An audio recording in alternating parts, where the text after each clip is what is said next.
Continuing more or less on the same theme, but I think we are going to have a somewhat more focused discussion this morning. We are going to be looking at the role of private industry in the defense sector.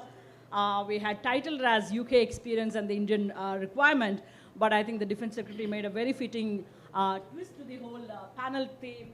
I think we're going to be looking at the Indian requirement and what is that UK can do, what's the UK requirement, and how can we work together in this regard.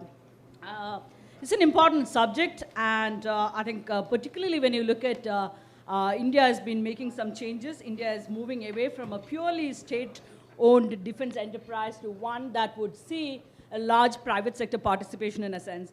And I think the current government has made taken a few initiatives, Make in India, and that itself has undergone some changes, Make in India, Make and Buy in India, and so on and so forth. But I think there is a larger set of issues that we have to deal with. Having started this process a couple of years ago, it's not been entirely smooth. It's not been entirely, we haven't gone very far with it. So it'll be actually pretty interesting and useful to see how other countries have successfully managed this transition to a larger private sector participation in their own sector, within their own countries, or countries that have actually had a large private sector industry participation right from the beginning. So I think it's a fitting time to take a look at some of these countries, some of the other countries, learn from their experiences, some of the pitfalls to avoid, as well as the successful models that we can emulate within India in a sense. I'm not a particularly big expert on the subject, so I think I'm going to get our experts to speak to us and then open up for Q&A. We have an excellent panel this morning to deliberate on this panel discussion. So we have Stephen Phipson, who is the head of the Defense and Security Organization within the UK Trade and Industry Body. We have Lieutenant General Mark Poffley, who will be joining us a little later. We have Lieutenant General S.L. Narasimhan, who is the member of the National Security Advisory Board, India. And last but not the least, we have Vishal Nigam, who is Vice President of Bharat Forge. I think we are doing sufficiently well on time, but I think we can start with maybe 10 to 12 minutes per speaker so that we have adequate time for Q&A and discussion. May I now call upon Mr. Phipson to make his presentation? Thank you. Thank you very much, and good morning still to everyone here. So, just to be clear, Stephen Phipson, I run the government agency in the UK government that supports both the defence and the security sectors in terms of developing their business overseas. It's a function that we've had for a long time, and I think following on from our comments of our Secretary of State, I wanted to try and give you an idea as to why we have an agency like this, what the work of the agency does, how that reflects with our defence industry, and how that interaction actually works.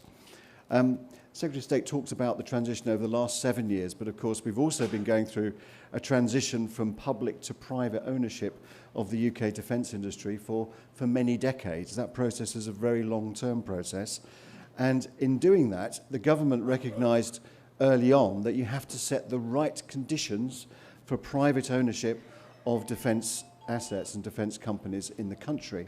Some of those conditions were around the procurement reforms that recently have been implemented even more stringently than they were before, that the Defence Secretary spoke about. Some of them had been around the rules around sharing intellectual property, and one of the deals was also around the export market and how governments would support companies to promote their products overseas. If you think about the UK, why is this important to us in government? Our defence industry is around about £24 billion a year in sales. To give you an idea of it, it consists of around about 12,000 companies, of which 20 of them are what we call prime contractors, the people that take the platform contracts from the MOD, and then the SME community and the supply chain community that supports them. £24 billion a year of sales. The MOD buys from the UK industry about £16 billion a year. £20 billion, which was the point that the Defence Secretary made, includes what we place to overseas companies as well. And if you look at the UK part of that, it's about £16 billion a year. So that means there's £8 billion a year which are exported. And it's important that government supports that £8 billion a year of activity. It does two things for us. It increases our economies of scale in the UK so that the companies are more efficient. And bearing in mind that through the more competitive process of our procurement, they've already become quite efficient. So this adds to the economies of scale that we've got, which benefits of us back in the government in terms of costs of equipment and processes that we actually purchase. So it certainly does that. It also increases the proposition of those companies to be able to invest in the UK in innovation. So the higher their volume, the more business that they're able to win, the more we encourage them to invest in R&D and indeed co-invest with the Ministry of Defence and our other ministries in terms of developing the capability for our own armed forces. And we do that very much as a partnership together. We work very closely together to enable that virtuous cycle of supporting business to grow, reinvestment from the private sector, developing our future military capability, is the way that we operate our defence sector in the UK and have done for some time. To give you an idea of the maturity of that process, the DSO operation was started in 1966. So in fact, it's just over 50 years old. So in terms of what I do, I'm one of a number of series now. I've not been in the job 50 years, but certainly we've had a number of heads of DSO, mostly from industry, coming into government to run the agency to support how the government and industry works together on those export activities. So I think that's a really interesting learning piece about the way we've had industry and government collaborating together for the longer term good. That's very important, alongside creating those conditions to make it possible to have a thriving private defence sector. That's critical. In terms of the way that we do that, in terms of the way that the Defence and Security Organisation works within government, it's quite interesting. We have a prioritisation process, so we work on around 35 countries around the world. India is one of the priorities. These are our closest allies, the people that we want to be able to share our military experience with and our military capability with. So we've gone through quite a rigorous process to select those initial priority countries. In each of those countries, I then have someone sitting, a first secretary sitting in the embassy of that country, who is charged with developing the relationship with the defence authorities in that country on behalf of industry and on behalf of government. It's a dual relationship push that happens there to make these contracts happen. And then we have a team back in the UK, and half of my team are serving military and security officers from other government departments that are the experts in their particular discipline. So I have on my team submarine captains, fast jet pilots, you name it. Every single discipline I need to be able to talk to overseas governments about their requirements with a professional outlook. And that's the support then that the UK industry gets in terms of promoting those products overseas. So what we do is we identify 5 years going forwards in each of those countries, what their programs are. Then we form teams, which we call integrated campaign teams, which incorporates our military and our commercial expertise, putting them all together into a campaign team, and then we work together to deliver that capability overseas, whether it's a fast jet program, a helicopter, a weapon system, or whatever else. And that process, that rigorous process of identification, follow-up, relationship building, working closely with industry, makes the UK the second largest, on average, defence exporter in the world. And we're very proud to be in that position. The point I would like to make, I think, which is important, again, for learning for India, is that the world is changing. For most of its 50 years of history, in terms of us doing this in government, it's been about exporting equipment. It's becoming less and less about exporting equipment. It's becoming more and more about exporting technology and expertise. Also, you'd have heard our Secretary of State talking about the fact that we went through a review to determine what government should do and what government should outsource to the private sector. And so increasingly, a large part of our exports is around the services sector, the services that have been employed in delivering our defence capability, how to run bases, how to do training, how to do a whole range of other things other than just be able to export the hardware that's associated with the military capability. So a lot of this is around how we move technology from the UK in a controlled environment to our partners, how we then benefit in terms of people building their own indigenous requirements, how we benefit that process, how we deliver to that country expertise that we've been able to develop. And then importantly for us, not only do we export that expertise, that intellectual property, but then working on co-development programs with that country to be able to develop new capability. And that's the objective we want to get to next in terms of the longer term of working with countries that want to develop their own indigenous capability. India is in exactly that space. So in terms of maintaining our position as a leading exporter of defence equipment and services, we see that as a process by which we can do that. And we also see that as a process by which countries like India can get much more self-sufficient with a privatised industrial sector that's able to export professionally to third parties overseas. So I think I'll pause there, Madam Chairman, and we can take the next speaker, I think. Thank you very much, Mr. Professor. I think we had some really a lot of interesting things that you talked about, and I think the most pertinent point that you raised about is not exporting any more hardware and the technology and the exporting equipments per se, but exporting of the technologies and the talent. And I think that's something that the Indian sector, defense sector is particularly looking at, coming out with the Make in India initiatives and the other associated programs. So I think there'll be a lot of Q&A once we open up. But now let me invite the second panelist, General Narasimhan. Yeah, you can use the platform there. Thank you.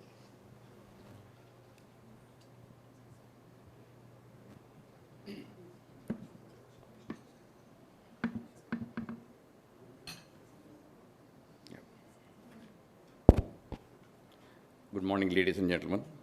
It's a privilege to share a few thoughts on the most important subject that has been actually going on in the minds of the Indians, the Indian defense industry alike, for the last couple of years. Firstly, we all know, prior to 2001, mainly the defense public sector undertakings were the ones which are catering for the requirement of the armed forces. The private sector was not actually open to this particular subject. It helped in creating an industrial base of 39 ordnance factories, 8 DPSUs, and approximately 50 R&D labs. The aim was to create a 70% indigenization process and 30% for imports. But somehow or the other, the process was reversed actually. We achieved approximately about 30% of the indigenization and 70% was still being imported. The effect of imports actually was telling on us. Heavy outflow of foreign exchange reserves, technological levels not improved, critical components were vulnerable when it was required, lack of innovation and upgradation, poor quality control, export promotion, poor finance and HR management, all those things came up because of the monopoly that the defense public sector undertakings had. There's something wrong with this. Yeah. In 2001, the defense industry was open to the private sector. And before that, they only supplied the raw material, components, some spares, and semi-finished products to the defense industry. At that time, 26% of the FDI was permitted, and 100% private sector participation with industrial licensing was brought in. Joint ventures with Australia, Singapore, Israel, and Russia started at that time. And there was a policy called Raksha Udyog Ratna policy, in which approximately 12 companies were included. And later on, of course, it was done away with. And state support to defense public sector undertakings continued. Offset policy was brought in. 30% direct offsets for contracts over 3,000 million rupees was brought in. Enhancing of the technological capability was brought in. Transfer of technology, R&D, license production, all those things can be done with this offset at that point in time. Then from 2005 onwards, a new defense procurement policy was brought in. It went through various iterations, and the latest one which came up was Defense Procurement Policy 2016, which with less the chapter on partnership, annexures, appendices, schedules came up. The rest of the things have already come out. The strategic partnership chapter is yet to come out. there are some indications that it might come out reasonably soon. The type of procurements were classified into 5 categories in this defense procurement policy. Why I am highlighting this is basically we need to understand what kind of procurement process we are looking at. And the issues those are listed there. And the issues that are related to that, basically the proof of the indigenous design. The first one, the Buy Indian, IDDM means indigenously designed, developed and manufactured, should have a 40% indigenous content in design. If it is done in collaboration with foreign companies, it should have 60% indigenous content in design. So what invariably happened was that the proof of indigenous design lay with the industry. A committee system was formed wherein the DRDO and the service headquarters were supposed to check on this, and they actually at the moment need more expertise to deal with this. The authorities can lay down higher percentage of indigenization when they go for the requirement, and it was difficult for the aircraft industry basically because the indigenization process was only 20%. Majority of the components were getting imported. Some of the successful projects that the private industry took over are the high mobility vehicles, modernization of airfield infrastructure, which is called MAFI. About 30 airfields were involved in this. Self-propelled howitzers, integrated electronic warfare in mountains. And the key private players were Bharat Forge, the representative is sitting here with us, Tata, Larsen & Toubro, Mahindra and Reliance. 31 out of the 34 joint ventures that were formed by the private industry. And 60% of the defense exports are being done by the private industry today. That is the stage we have come to from where we were in 2001. The challenges that the private industry faces today, one is the industrial licenses and the process along with it, that go with it. The payment terms that the private industry faces when compared to the foreign companies which can obtain the payments on a letter of credit, the tax and duty structure, the foreign exchange rate variation, which is compensated for the foreign companies, which is not for the Indian companies, the financial and fiscal incentives, which are not actually come into being. Basically, the couple of examples can be looked into. The Republic of Korea has got a self-driven tax which ran for about 10 years. Israel actually gives 15% less price for the local enterprises. And the surety of orders is actually what the private industry is looking at, which they are at the moment not getting. They're also looking at a level playing field. The time taken for the awarding of the contract, which they feel is very long. The delay in payments after the contracts have been achieved. The R&D, which is actually still lacking in India today because the expenditure on the R&D is abysmal at this moment. The skill development for which they need to work on, and the lack of representation in the Defense Ministry, which actually contributes to the lack of level playing field.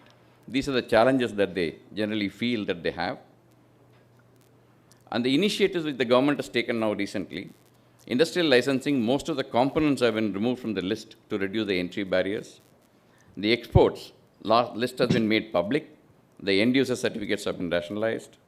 The defense public sector undertakings and private sector on par for exchange rate variation at this point, and the customs and excise duty regimes are being looked into.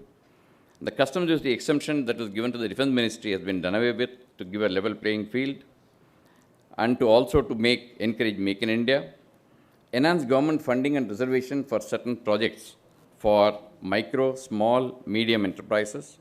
And the IDDM has been the preferred category, likely to bring in more R&D into India.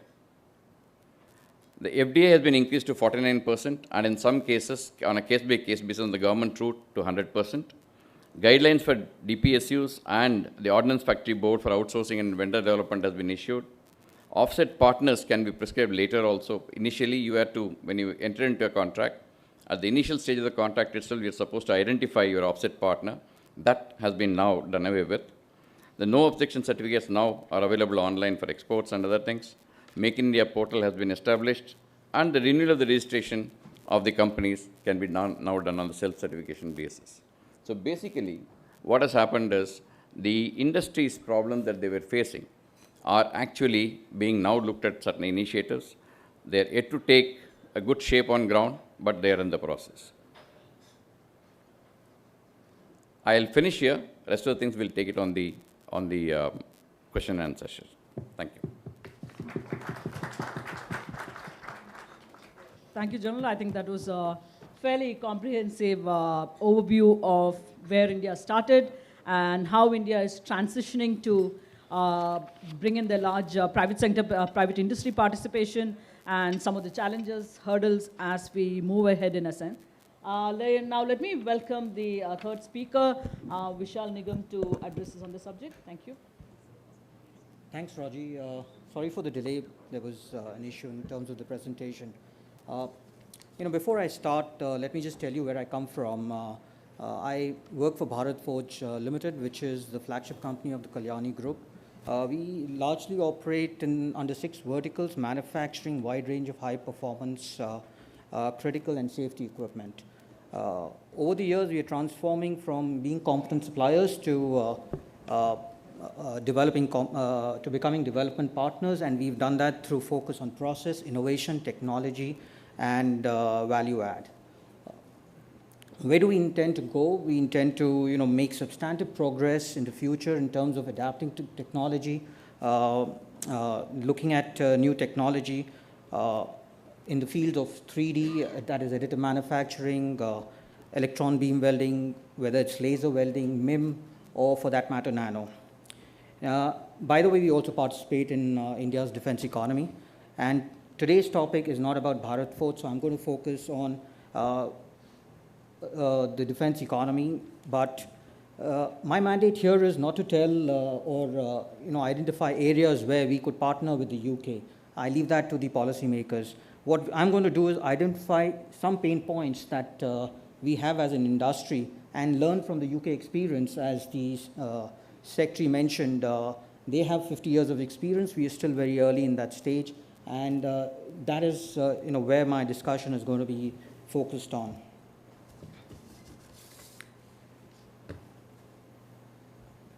So, why focus on defense economy, or why focus on indigenizing India's defense economy? We're doing pretty well as far as growth of the Indian economy is concerned. We're growing at 7%. We are pretty much an attractive economy.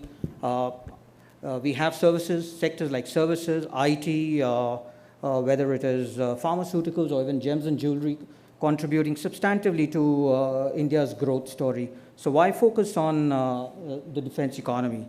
And the reason for that is very, very simple. We are an aspirational society. Our aspirations are to elevate the status of our country to that of a great power. And surely we can't do that on the back of services, IT, pharmaceuticals, or for that matter, gems and jewelry. And hence, we have to grow, if we have to, on the back of manufacturing, where manufacturing is not supported by an imported value chain, but by an indigenous value chain. And hence, we need to build our own capability. Keeping that in mind, I believe that the government a few years ago identified defense as a core sector, not only in the manufacturing sector, but out of the 25 key sectors.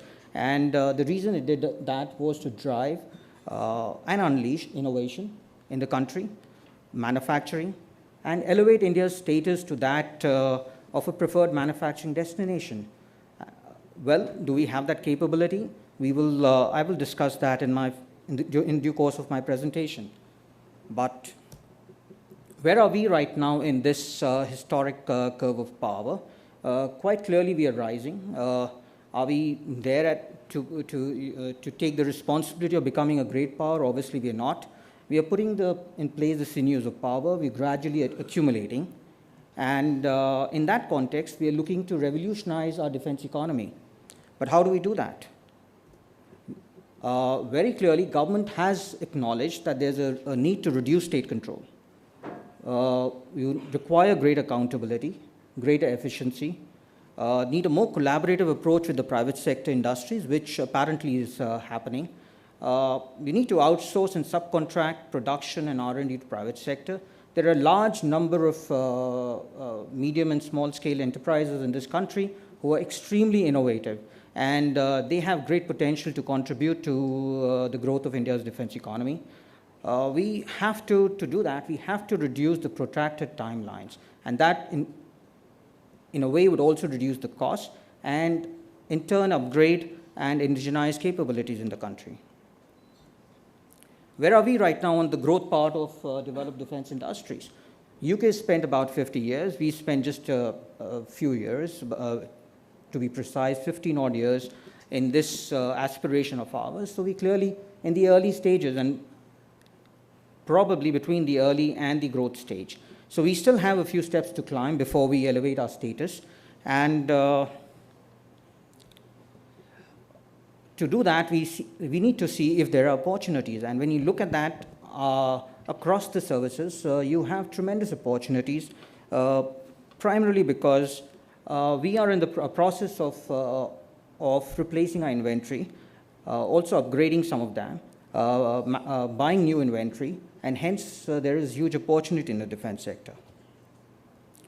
Now, will participation in the defense economy really add to India's growth engine? I'm not sure. And that is really not the focus of why we want to participate in the defense economy.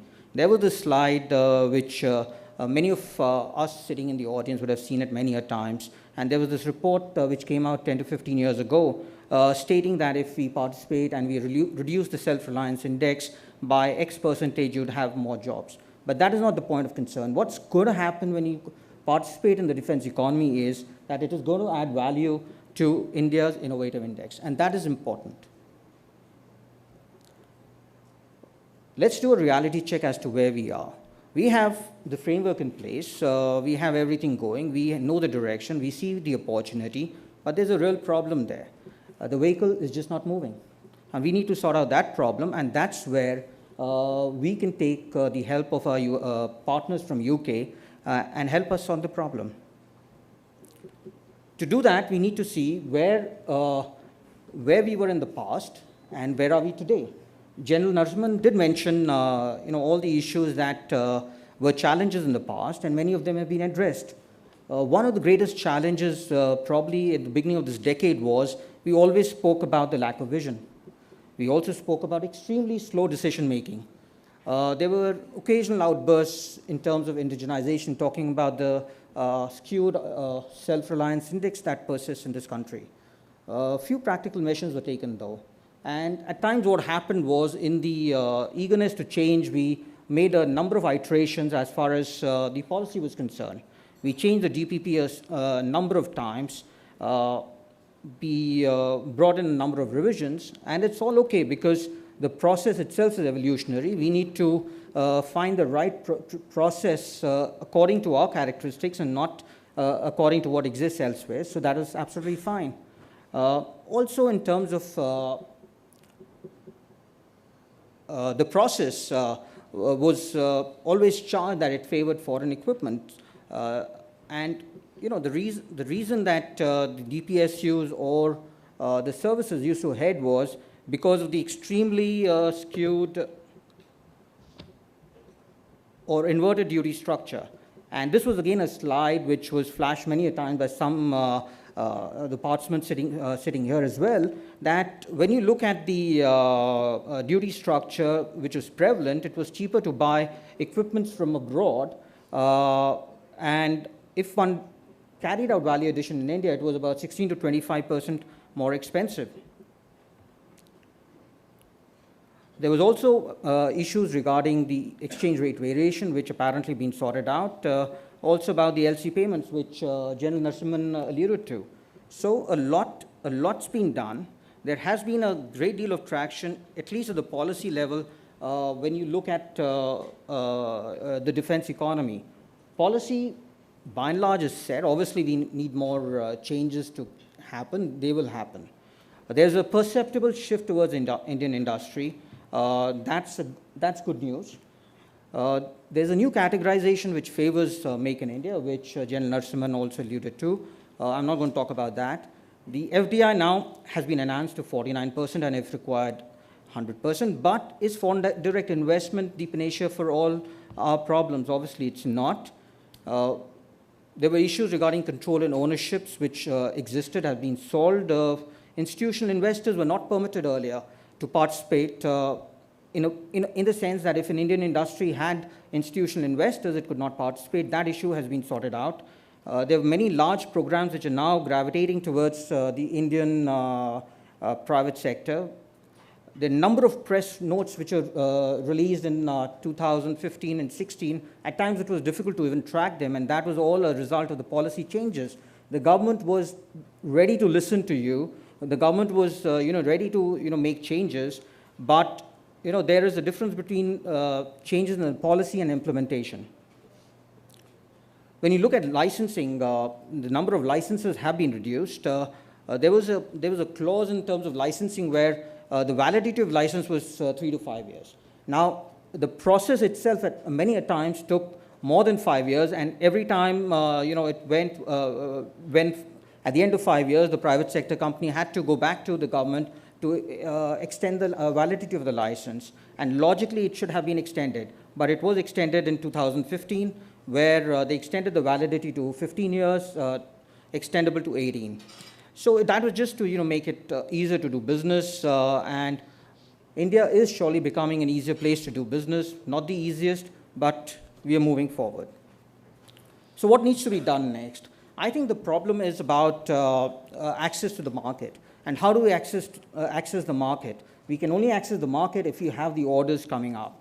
So what the government can do is probably identify a dozen. I would want a few dozen programs to be identified, but at the moment, there's just about 2 make programs which are running. So we need to have many dozen make programs driven by timelines, where you have them being driven by an integrated program management team, not for a few years, but for the entire duration of the lifetime of the program. We need some industries which can take the responsibility of delivering these programs to the government. We'll have to have those development agencies participate outside the GFRs. What India needs to do is India has to become a competitive manufacturing destination. You have to unleash manufacturing in a big way, which includes additive, which includes forging and machining, which includes the sunrise sector, and all of this is definitely going to be composites, which would result in value addition and sourcing from India.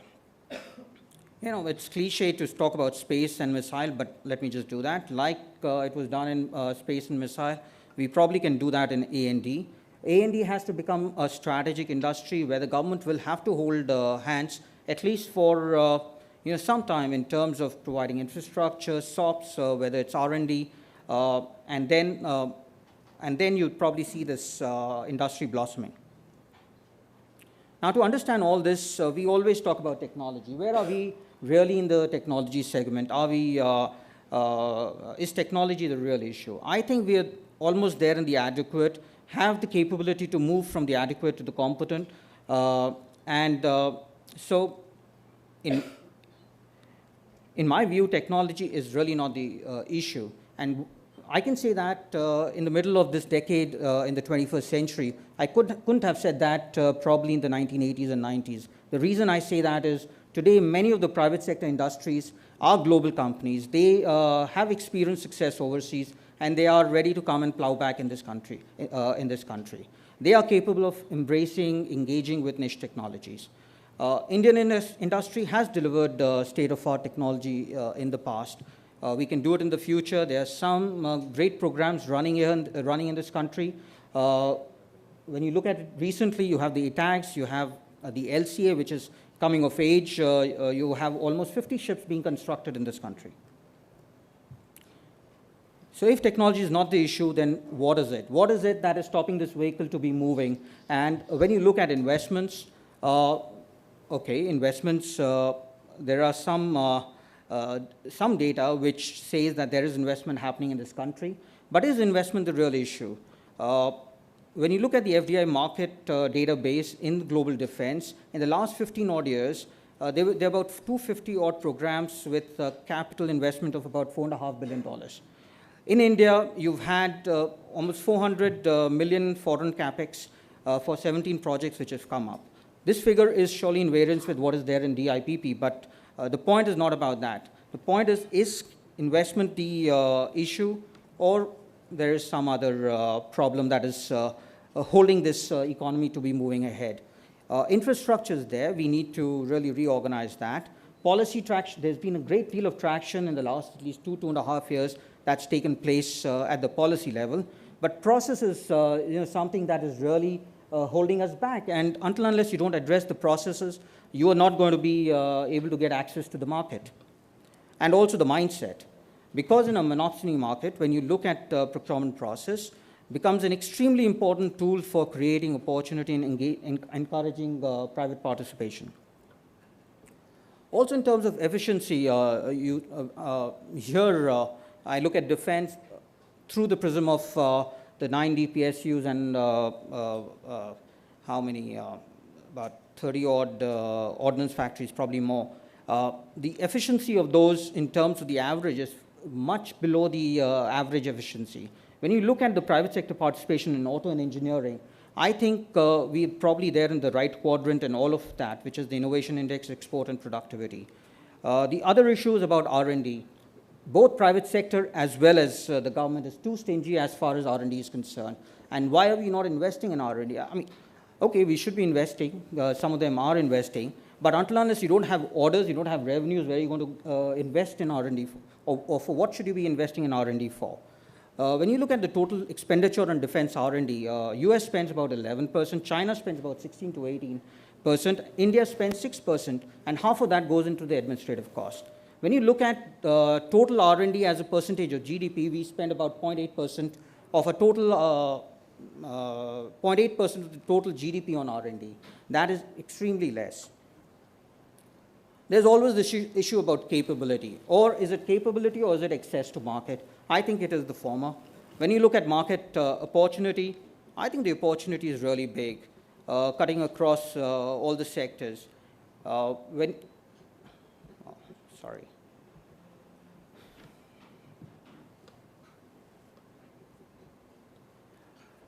In terms of technology capability, do we have the brain power? The Secretary mentioned there is brain power available. So is R&D a real problem in terms of skill sets? I don't think it is. There are a large number of global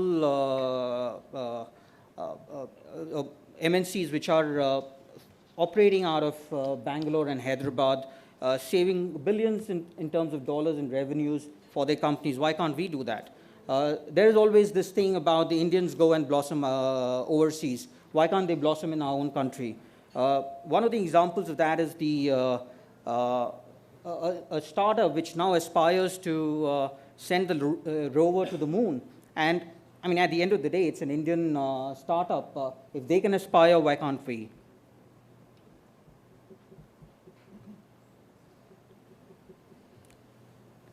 So, coming to the manufacturing ecosystem, does it exist in this country? When you look at the competence, we are almost there compared to China. When you look at the Chinese story today, China is in the breakout stage. And probably we have great advantage as compared to China if you look. This is about a year-old figure. I'm having a little problem with this. When you look at the capacity, many of the industries today, including some of the small, medium, and small-scale enterprises, have invested, have created capacity much ahead of demand. When you look at the capability, we are right there in terms of capability, and if government addresses the issue of utilities, makes it more efficient, we would be the most preferred manufacturing destination, not for frugal manufacturing, but for the right price, high-quality manufacturing destination. Also, in terms of vision, whether we're going to get there, I'm not sure. I'm not going to comment on that. But the government has a vision in terms of where the manufacturing should be. It intends to increase manufacturing from 15% of GDP to 25%. And that is a huge task. For that, the manufacturing sector will have to grow at the rate of 15%, probably more, because this was a figure which came out 2 years ago. To understand where we are, it's always good to look at other models. And one of the fashionable things to do in India is to look at the Chinese model. And so I would also do the same. Which does not mean that everything the Chinese did, we should do that. But definitely we could learn from some of the experiences. For example, the Chinese developed hard and soft capabilities after they launched the 4 modernization in the 80s. There was clear-cut direction from the leadership. They re-engineered the structures sometimes in the 90s. In terms of reforms of research institutes, they spent a large amount towards research and Educational reforms were also carried out. As a result, we have about 3 universities in the top 50 global universities in China. What did we do? We didn't do any of those. We probably did a few other things, but now we've started doing, some of them, and hence we expect results in a few years. What did the space do? Space did a few, and see where the space was today. Looking at some of the advanced economies, US, Israel, Brazil, France, have private sector presence. UK presence, classic example of a PPP in the defense sector. They kind of hedge risk with the private sector. France too kind of supports the PPP model. The export credit agencies too play a significant role in many of these advanced defense economies. UK Export Finance supported the contracts by credit insurance and bonds for the Hawks and Eurofighters to Oman in 2012. As a result, UK's defense exports were almost 50% of the total industrial exports in 2012. Otherwise, it's around 5%. Israel's defense exports about 1/3 of total industrial imports. The 10 largest firms in Israel account for about 87% total exports and 82% sales. So when you look at India, I think the game changer here too is going to be the private sector participation. It's because private sector today is well prepared to bring about the changes. They're also moving away from being just raw material suppliers and component manufacturers to developing capabilities in systems integration and producing platforms. In all of this, while government stands to gain because through efficiency, innovation, new commercial techniques, improved quality of services, the private sector gains by access to market, which is extremely important for it to grow. Long-term investments against security of long-term contracts, and participating in this high technology sector will obviously move them up in the value chain. So what's next? I think the trick is that we need to really identify key technologies. Start increasing our spend on R&D. When you're identifying key technologies, you don't really need to carry out R&D on the entire spectrum of technology. Look at that spectrum which is in the denial and start working on that. We need to leverage from the talent pool. It's an extremely good talent pool that we have. We need to look at least 100 programs under the MAKE category. You have 2 MAKE categories today, one which is government funded and the other which is industry funded. There is huge opportunity in that, which will then give access to markets, not only to large players, but also to medium and small enterprises. Looking at where we are in terms of the stage of the industry, I think there have to be more pragmatic SQRs coming out from the defense headquarters. We need to encourage private sector to compete, cooperate, and also complement the DPSUs. So it's got to be a teamwork that's going to happen. We have to project long-term requirements with multi-year procurement and then have faith in the industry. Exports will have to become a vital strand as we move up into the value chain. So are foreign investments and offsets really going to drive the defense economy? Apparently not. They're just going to be the supercharger in the engine and not the engine itself. What's going to bring about a difference is looking at new models, which is whether it's a systems integrator or PPP model, which are driven, which are mission-based procurement systems and not process-based, and that's probably what's going to drive. I'm just at the end. Skip that. So at the end, as I conclude, the two things which are going to probably change the entire framework of the defense economy and get that vehicle moving is, one, processes. Until unless we make them less protracted and not retracted, and change the mindset, a mindset in which you're ready to embrace all stakeholders in the defense economy, a partnership which is based on trust, transparency, and openness. This would bring about a paradigm shift in the entire framework. Thank you so much. Thank you, Vishal. I think, sorry, we had to hurry through, not so much, because I think it's always the interesting part of the panel discussion is the open Q&A and that open discussion with the rest of the floor. But I think overall, you did sound positive in terms of where our technological capabilities are, and in terms of the overall policy framework. I seem to be somewhat more of a skeptic, but I think you have reasons, and I'm sure there are going to be a lot of questions on that particular regard in terms of why we are not able to move that car in a sense, and where are the still hiccups that we still have in place. Now, let me open the floor for discussion, and we have about 25 minutes, almost an hour for discussion.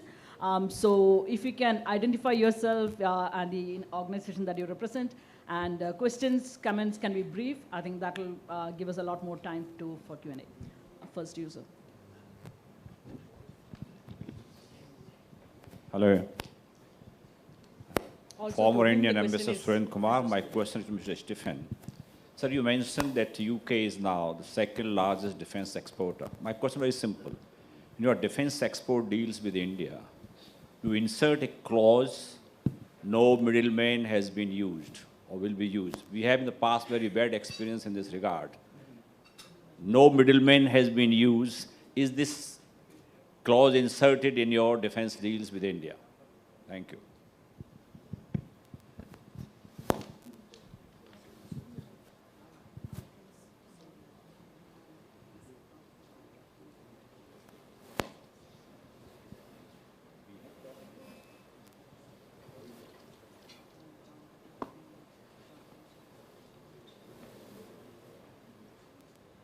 No, I don't.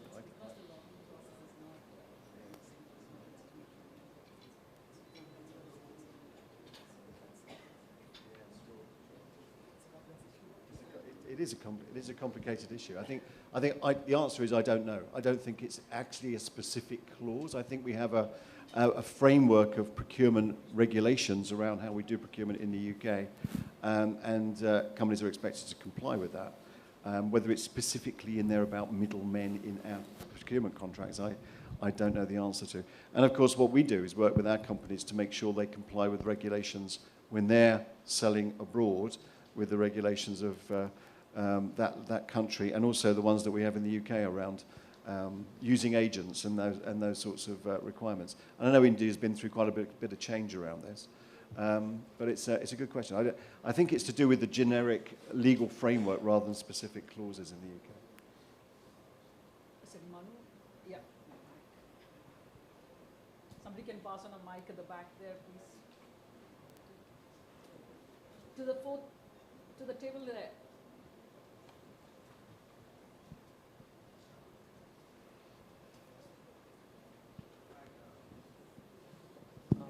Hi, this is Manu Pabi from the Economic Times. The question is related to the first one, not the same though.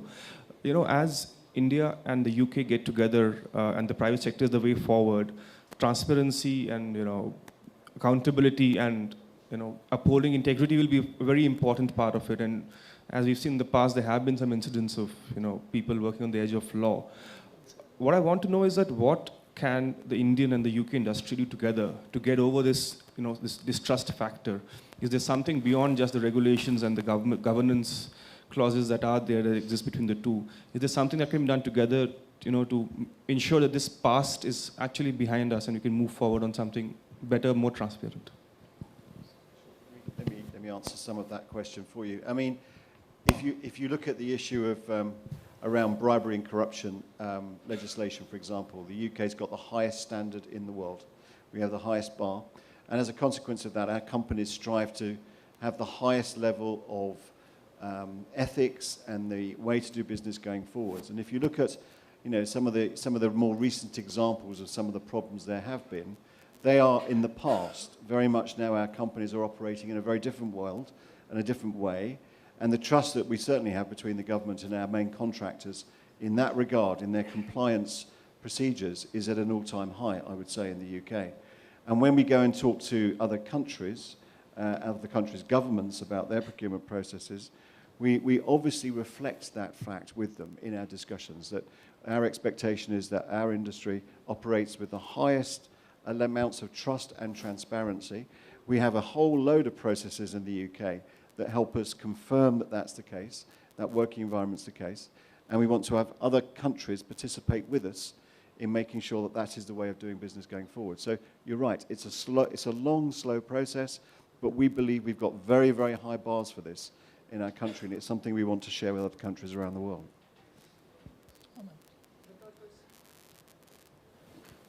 If somebody can get to the center table, please.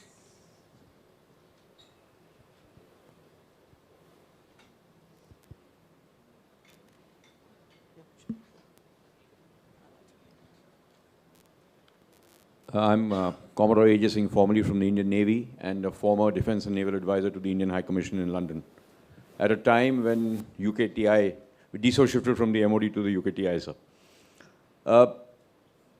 I think Nigam and General Narasimhan have clearly brought out the ills that plague our whole defence procurement system. We all know what needs to be done, everybody. But obviously it's not getting done.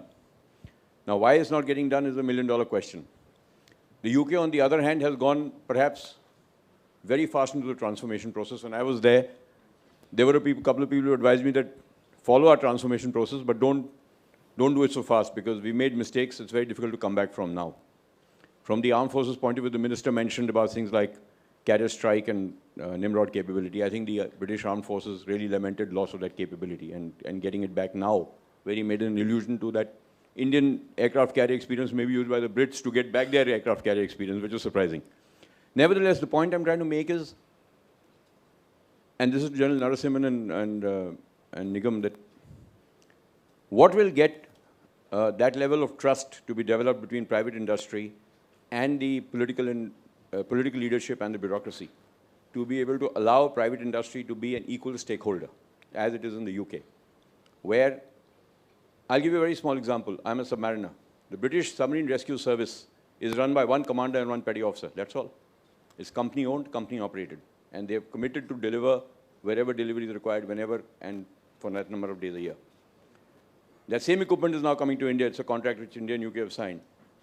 But we are going for a proper government-owned, government-operated model with a huge infrastructure which we're going to create around it. So why can we not trust our private industry enough to offload these kind of services to the private industry where they would be expected to deliver?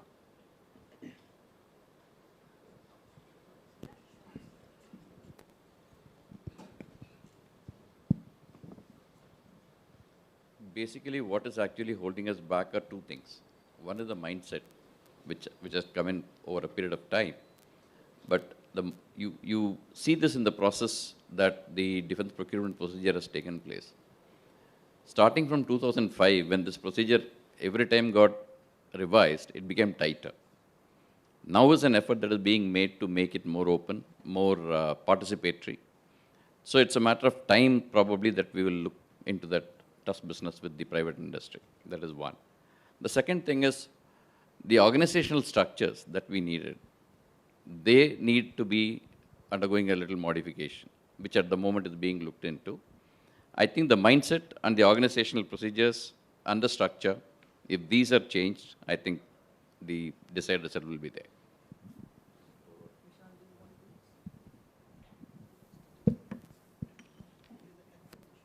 Yes.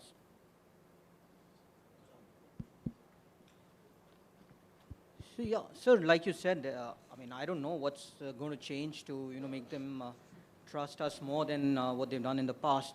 But we haven't really done anything why they should not be trusting us. So I guess time would be the best healer in terms of as far as trust is concerned. But now on a serious note, I think it's a function of mindset, which takes probably generations to for a mindset to change. So it's going to happen. The other thing we need to do is we need to look at the structures, re-engineering structures, and once that is done, the government will probably realize that it's a good idea to trust the industry more than it's done in the past. Also, just to give you an example, when you look at the 90s, that's the time when the Indian economy opened up. It was the private sector which actually drove the economy. And maybe we're going to learn lessons from the past and start trusting the industry more. And maybe one thing from the UK experience, and as you rightly said, there's been positive things and some learning from that, is that the one thing that strikes you about the UK government, the Ministry of Defence and other ministries that deal with the defence industry in the UK is the closeness of the relationship. It is a daily dialogue. I see the chief execs of our top companies once every month. Most officials in government have a relationship at all levels of those major defence companies in the UK.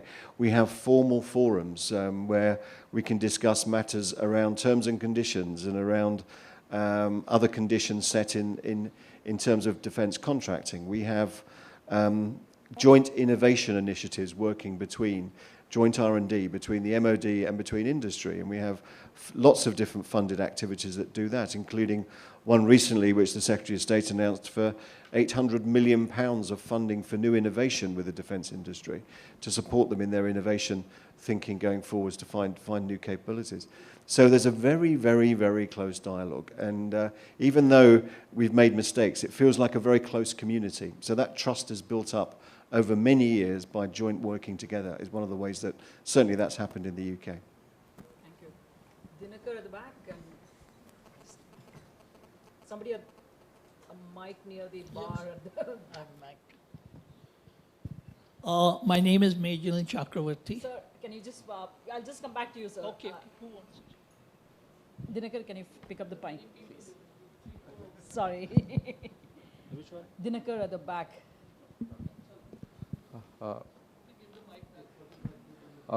This is regarding the issue of transparency to the first speaker, on a follow-up question to Manu, what he asked. In fact, there are a couple of individuals being investigated regarding practices in the defense deals, particularly, and who happen to be in London right now. So is there some discussion between the two governments to sort the issue and facilitate their exchange, or to bring a closure to the issue essentially? Both the company and the individuals. Is something of that sort going on? Yeah, that's for you. Related to the whole transparency issue, is this being resolved between the... I mean, obviously we can't comment on specific cases. I mean, we can't possibly do that. Other than to repeat what I said before, is that we have the highest levels of transparency and compliance in terms of what we're trying to do here. That's shared with other countries. And we absolutely work very closely with the companies to make sure that they do work with us in terms of adhering to the law. We can't comment on any individual cases that are going on there. Okay. Thank you for that. Just to clarify, saying, not getting into specific cases, but is there any formal mechanism between the two governments or two defense ministries in the work, something to sort out things in future? Because what you're looking at is much more deeper partnership. So these things might arise in future. So is some kind of understanding, discussion, some arrangement? There is on generally setting the right conditions. I mean, these sorts of investigations, though, are not down to the Ministry of Defence. They're down to our police authorities that do this. So, but in terms of defence discussion, in terms of joint contracting and things of this nature, there is a dialogue that goes on. We talked about capability dialogues around how we might share experiences between the two agencies. Okay. Two questions, one to our friend from the UK and then to General Narasimhan. Sir, the Defence Secretary was talking about how you got rid of your Nimrod capability. That's fine for you because you're a NATO ally and your NATO allies will fill that capability. I was wondering how that example would actually apply to India. And the second part, sir, for you, General Narasimhan, is regarding bloat. The Army, for example, has over 100 golf courses, suitably renamed recreational facilities and things. When are we actually looking at getting rid of all that excess bloat, the real bloat, to make the Army more effective?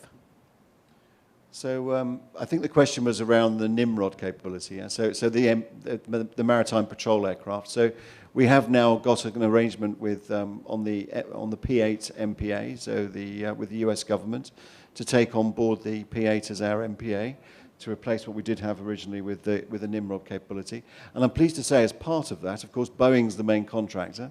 Boeing is making large investments into the UK in terms of what they're providing to us, in terms of investing capability, joint investing with our industry, to be able to grow their presence in the UK as a result of that. So we've had The benefit of, as you say, working with a joint NATO ally on that type of capability with the P8.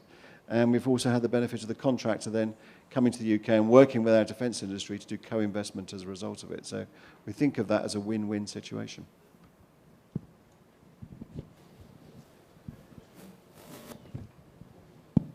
This is regarding the question of rationalization and to make things more economical and useful.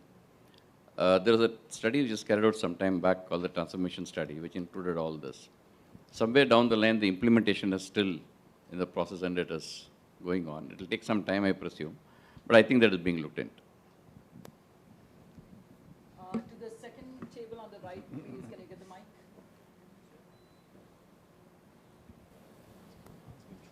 Oh, thank you, Chair. I'm Mejal Chakravarti. My first question is to the British representative. You have never given us any niche technology. All you have given us is a screwdriver and a hammer, to be used, and you are manufacturing Hawk, and probably the lowest end technologies.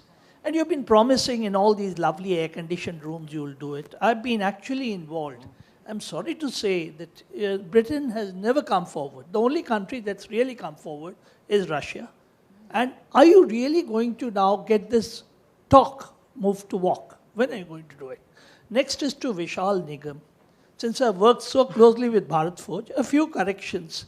I've made 19 SQRs myself. About 4 make projects have been made. I don't want to name them. I think the industry needs to firstly understand the SQR. The second thing, what really is, do you feel that the private sector will come in straight away? Or what is best being done is joint ventures where you have a lot of private-public cooperation. I totally agree with General Nambiar. You can't have a thing come overnight. Where do you send all these 39 ordnance factories? You have one in Nalanda which even doesn't manufacture. Can Bharat Forge, again, has Bharat Forge delivered anything till today? I've been involved with your trials and equipment. Has Tata's delivered anything to the artillery today? Yes, Tata L&T have delivered Pinaka. So, if you feel, and they have delivered it because they cooperated with DRDO. I don't see a clean run private sector anywhere. At least for the Army or the Navy, it has to be a PPP to start with, and then next, unless you feel that all your points. And last, which I want to point out, processes, I think, have been made very open. Tata's came into my office without appointment, said 5 minutes and took 5 hours. What better cooperation can you have? Unless these slides are looking. I think we have made Bharat Forge, I have given about 100 appointments. Without appointment, they have walked in. Mr. Le, I leave it to you what you want to answer. Right, so anyway, great, thank you for that question. That's a really good challenge to us. Of course, from our perspective, it's not just screwdrivers. We have transferred a lot of technology. I would point you towards the relationship going back to the 70s on the Jaguar fast jet program, through to the Hawk now, which is produced by HAL. All of the indigenous transfer of technology has resulted in upgrades coming through from local Indian creation as a result of that, which is a lot more. I mean, if HAL were here, I think they'd agree it's a lot more than just screwdrivers. So I think there's a lot of specific technology that's been transferred there. And of course, not to even mention the advances, as Secretary of State talked about, in terms of jet engine technology and what's been happening there with some of our major working together with companies like Rolls-Royce, working with DRDO. So there's been a lot of transfer of technology there. But I would make one comment, one thing in terms of when I talk to our contractors about the ability to transfer much more technology, part of it is around the stability in the IP legal framework in India, making sure that there is a way of protecting intellectual property is always at the top of their minds, and making sure that the ability is there, that they feel confident that they can transfer technology and that can be held in safe hands when it gets to India. So there is a bit of that. Although we have proven for years, right back to the 70s, that we've been able to transfer very high technology to the country, I think. Thank you, sir. Thank you, Jen Chakravarti. Anyway, sir, today the discussion wasn't about what Bharat Forge has done or is going to do, The discussion was more in terms of the defense economy. I'm a little more optimistic in terms of my understanding of the defense economy and the future which lies for the private sector. In terms of processes, I think, it's just about perception. You probably perceive that the processes are fine. I perceive the processes are changing, but they need to be less protracted. I think many of us sitting here in the room would also mention the same, that the processes need to be less protracted. On a serious note, when you have long protracted cycles, what it does actually to the country in terms of building capability is that you end up getting a -1 generation platform and or a system rather than getting a +1 generation platform and system. All that I was trying to allude to was that can we have a more efficient process which can be completed at least within the timelines mentioned in the DPPs. Thank you. Next to the second table on the right, on the left. Okay. Me? Okay, can you just pass it on to him first? I'll just come back to you on the second table. Thank you very much for these interesting presentations. My name is Sujit Samadar.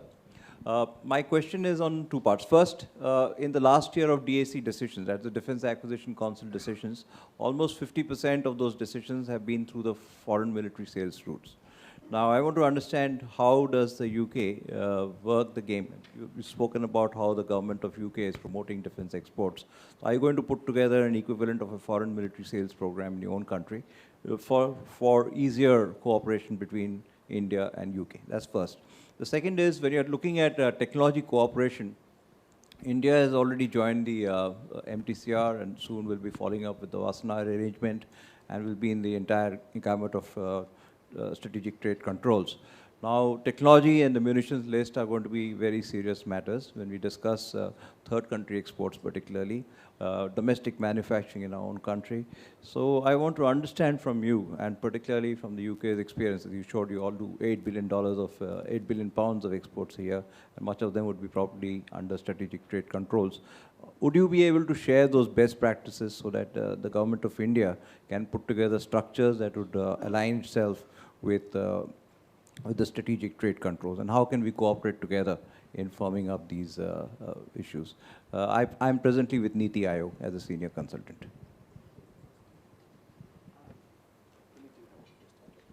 So let me do the export third-party controls. You're right. In terms of what I described as a new trend, a lot of our work is now about transferring technologies and co-creating together new designs.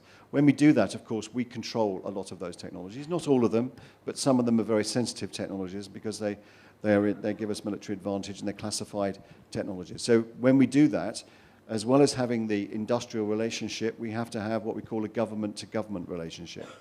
And in that government-to-government relationship, we will agree together with that government. And we've done it a few times now, so we're starting to get experience about this, about how we will discuss any potential third-party exports together, because they have to meet the test and the criteria of our export controls and the country's export controls. Some of them, it's been a very interesting experience because some countries have not thought about the consequences of third-party exports and are just starting to do it. And we're having some very interesting dialogues with some countries about how to set up joint units together to be able to accommodate that. So it's something we absolutely want to work with India with and use that experience and be able to co-create those agencies that can control those exports in a timely way. The first question was about the American foreign military sales system. I can tell you the UK has no intention of setting up an FMS process. What we have worked out is that the FMS process is very strong. So if you look at the last 40 years of defense contracting around the world, and you think of it as about an $80 billion market, the Americans have got about $50 billion of that. And that's working using FMS. And that's really a legal process in the United States, which enables them to transfer military technology to their allies. And rather than selling a fast jet, they'll tend to sell an air force. So the complete package of all the support that goes with that.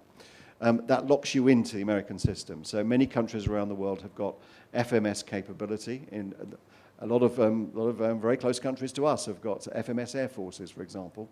But as well as continuing down that route, they're looking at how they can develop their own indigenous capability whilst maintaining an FMS route with the United States. And that's where we get countries like Korea, Turkey, Korea with the KFX program, Turkey with the TFX program, the Japanese with their Future Fighter program, thinking in their Air Force context of continuing on with FMS, but also developing indigenous activity. And it's that indigenous creation that gives us the opportunity to work closely with those governments. We're never going to compete with FMS. That's a very different sort of process. But in terms of commercial sales, we have a lot more UK government equities that we can put in there to support our industry to form a partnership on those new indigenous programs. And that's the focus that we've got in terms of working alongside the FMS program from the US. Thank you. There's going to be, I think we are because we started a few minutes early and we haven't had General Poffley joining us, and he's going to do his remarks before we start the next panel. So I want to quickly break off for lunch so that, what I'm going to do is now 2 or 3 questions in one go, and we can combine and ask the panelists to answer in a joint manner. Over to you. Okay, thank you. My question is to Vishal and Stephen. Have you identified the areas where you would like to have alliances on technologies with Indian companies? Also that Secretary Defense mentioned that the gas turbine technology is in Hawks. Now that's not a niche technology, it's an existing technology. So I don't know what is going to be the advantage of gas turbine technology. One more question is that how do you compare cost of defense equipment manufacturing in India with new technologies with other countries? You do have manufacturing base in 35 countries for the defense equipments. Thank you for both of you. To the front, first right now.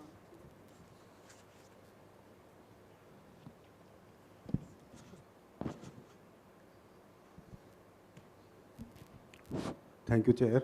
A.K. Jain. I think Vishal gave a very brilliant presentation, and very systematically and convincingly he advocated the case of privatization and PPP in defense sector. He also gave the example of comparison between China and India. But one point which I want to understand is how much China has gone for privatization and PPP in defense sector. And related with this is another question. You said that about the DPSUs are running at about 1/3 of their efficiency. Is it a case for divestment of these PSUs in India? Can we get to the mic to the second table on the right?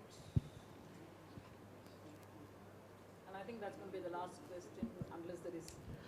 Thank you, sir. I have a question for Mr. Nigam. I am Major General Rajiv Narayanan, Distinguished Fellow with the USI.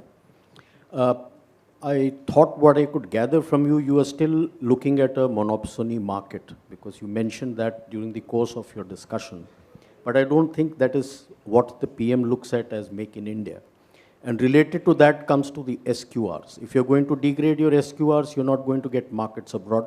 So your SQRs, what you're looking at, technology has to be sellable to the world outside, even if it's a third world country. And that leads to how much of risk-taking ability do you have? The government can only extend its hands that much. Please don't expect the government to take all the risks. That was one of the things which you could hear from the speaker from England say, that the government shed some of its responsibility so that the private sector has the capability to take the risk. But that risk-taking issue never came out in your presentation. How much risk are you going to take? Second issue is on R&D, which you had flagged. I'm sorry, sir. The MNCs which have the R&D lab here do not have their niche technology with them. All the systems that are being made around the world, whether it is R&D or whether it's a completed system, there is a lead integrator. No single entity can make everything by itself. There is a lead integrator. Similarly with the technology is broken down into higher technology and the niche technology that is needed. All labs of foreign countries who are running in India make only the high and higher end technology.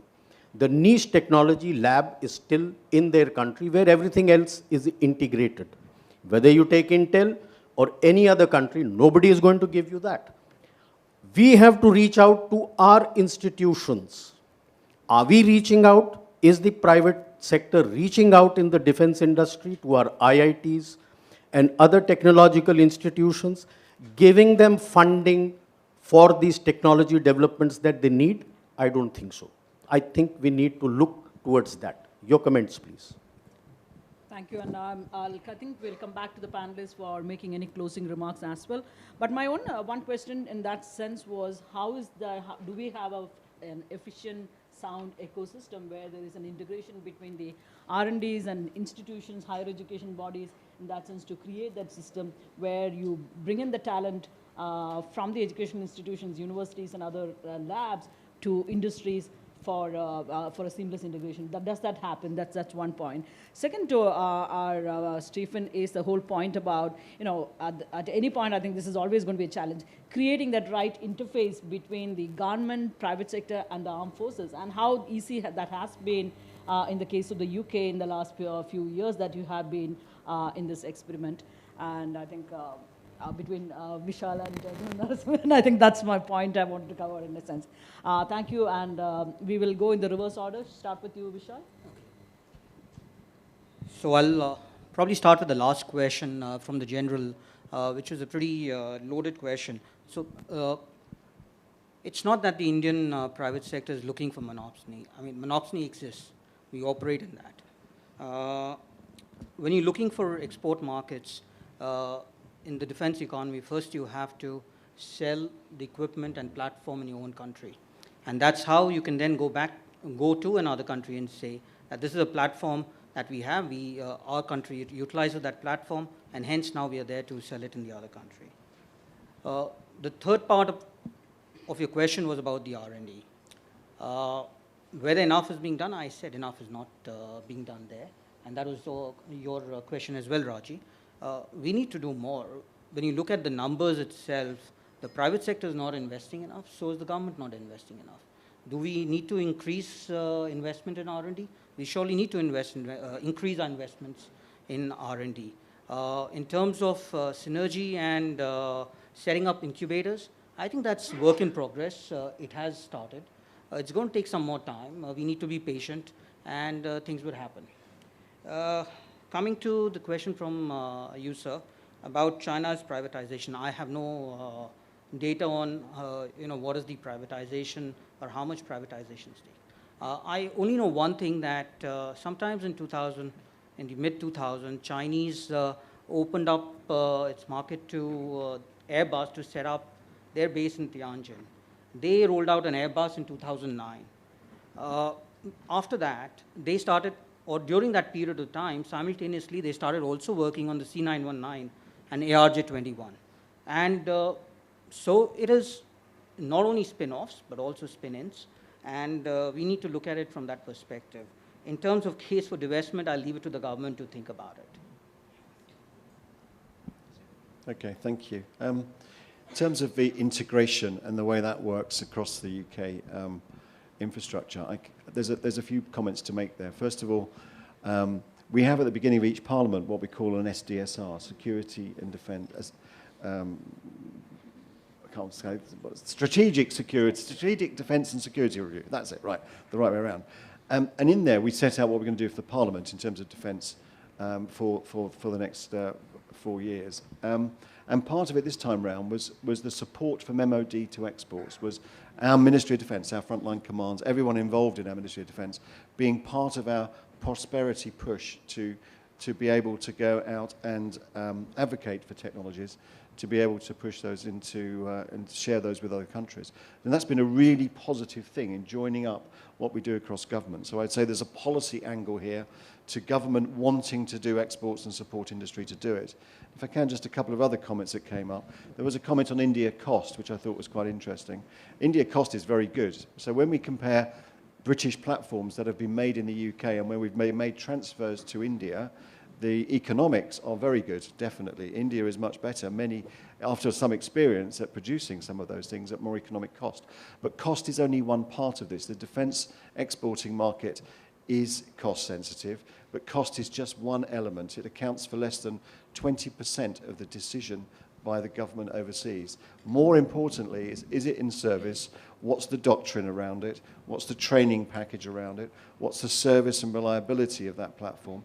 There's a lot of other parameters that make the decision right. So cost is just one element. So if we're thinking it's just about cost, it's not. There's a lot more to it than cost, I think, which is important. I have only 2-3 points to sum up with. One is, I think we need to look at jointness a lot more, not only between the armed forces, but even between the private sector amongst themselves, and also between the private sector and the DPSUs, etc. The second thing is on the joint R&D. Again, R&D in this country has been, particularly in the defense sector, has been the domain of the DRDO. And this is the time we need to actually branch out and look at how private sector and DRDO can join hands together and take this process forward. And also joint production. BrahMos is one of the success stories that we have had in this country. Probably we need to look at a joint production mechanism which will take this thing forward. And lastly, the mindset which I mentioned to you earlier on, there needs to be a change, and something is happening on that front. A little faster would help us a lot. Thank you. General, would you just have one line about the whole accountability process? Because like you talked about the R&D and how the DRDO has been the single agency that has been doing most of it. And there are obviously the story of DRDO, the success and the failures, we all know about it. So would you suggest, would you see some mechanism of something of that kind coming about, in a sense, to bring about greater accountability? This has been in the mind of the government and other agencies for some time now. The basic thing has been that for a long time, accountability has been given a little second row seat. That is something we need to look into. And a good model probably would be something like what DARPA has in US. It's purely accountably oriented. A specific time is given, a specific project is given, a specific money is given. You don't do it, you get out. And the other guy comes in. And the number of people who are working on the project are fairly very, very less compared to what we have in DRDO and other laboratories here. We need to look at different models to do this, and accountability is definitely a thing that one needs to look into. Thank you, and we missed General Poffley in the last this panel, but he's going to be doing his remarks right after the lunch. But at this stage, let me thank the panelists, and I think we have had a fascinating discussion. A hand of applause to all the panelists out here, and thank you all for contributing to this debate.